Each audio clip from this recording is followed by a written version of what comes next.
So I just happened to pick some asparagus seeds, and my fingers are really sticky. So I decided to taste it, which was incredibly sweet.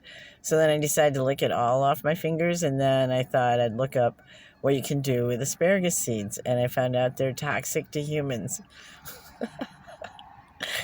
So if I die, that's what happened. I'm grateful for you and your service. I hear geese. Let's see if we can see them. Oh, look.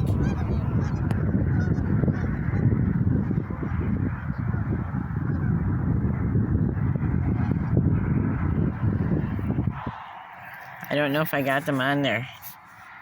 That's cool. It's hard to figure out where to look. Right there, right? Okay. All right. Bye-bye.